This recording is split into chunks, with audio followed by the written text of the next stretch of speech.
Hi friends, இப்போ நான் சொல்ல போகிற அப்டேட்ஸ் மாதிரி இன்னும் நிறைய அப்டேட்ஸ் உங்களுக்கு தெரியணும். என்னோடய சேனலை சப்ஸ்கிரைப் பண்ணிக்கோங்க.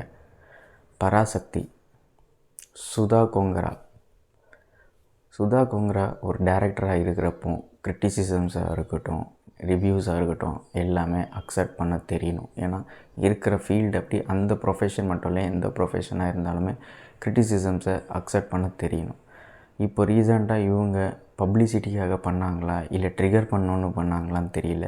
என்ன சொல்லியிருக்காங்கன்னா, இந்த படத்துக்கு வர நெகட்டிவ் ரிவ்யூஸ் காரணமே Vijay fans they are like Coons rowdies அப்படின்னு சொல்கிறாங்க.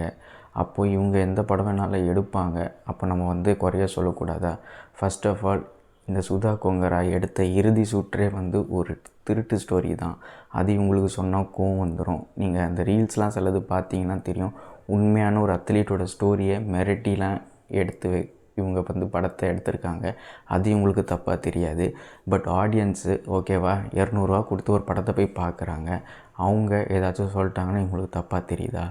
இது சத்தியமாக நியாயம் இல்லை. இப்படிலாம் இருந்தாங்கன்னா கண்டிப்பாக அடுத்த படத்துக்கு பீப்புளே சப்போர்ட் பண்ண மாட்டாங்க. எப்படி பராசக்தி அடி வாங்குச்சோ, அடுத்து என்ன படம் சுதா நீங்கள் டைரக்ட் பண்ண போகிறீங்களோ அது கண்டிப்பாக அடி வாங்க தான் செய்யும். ஏன்னா பீப்புள் எல்லாருமே பார்த்துக்கிட்டு தான் இருக்காங்க. ஸோ உங்கள் படம் இல்லை, யார் படம் நல்லா இருந்தாலும் ஆடியன்ஸ் அது யார் ஃபேன்ஸாக இருந்தாலுமே கண்டிப்பாக நல்லா ஓடும். ஏன்னா நம்ம பார்க்கிங் படம் பார்த்துருப்போம், அதுக்கப்புறம் டூரிஸ்ட் ஃபேமிலி படம்லாம் பார்த்துருப்போம். இதெல்லாம் எல்லா ஃபேன்ஸுமே வர வச்சாங்க. ஏன் வர வச்சாங்கன்னா படத்தில் ஒரு கண்டென்ட் இருந்தது. அது உட்காந்து நான் அந்த 2 hours நம்மளை பார்க்க வச்சுது. ஓகேவா? ஸோ படம் எடுக்கிறப்போ எல்லாத்தையும் ஃபேஸ் பண்ண ரெடியாக இருக்கணும். இல்லை மொக்க படம் தான் நான் எடுத்திருக்கேன்ட்டு அக்செப்ட் பண்ணுற ஒரு சேலஞ்சஸ் இருக்கணும். எதுவுமே இல்லாமல் சும்மா இவங்களால தான் இந்த படம் ஓடலன்னு சொல்கிறது ஒரு லேம் எக்ஸ்கியூஸ், சில்லியாக இருக்குது. ஸோ உங்களுக்கு ஏதாச்சும் ஃப்ரெண்ட்ஸ் சொல்லணும்னு தோணுச்சுன்னா கமெண்ட் செக்ஷனில் போடுங்க, அதை நான் பார்த்து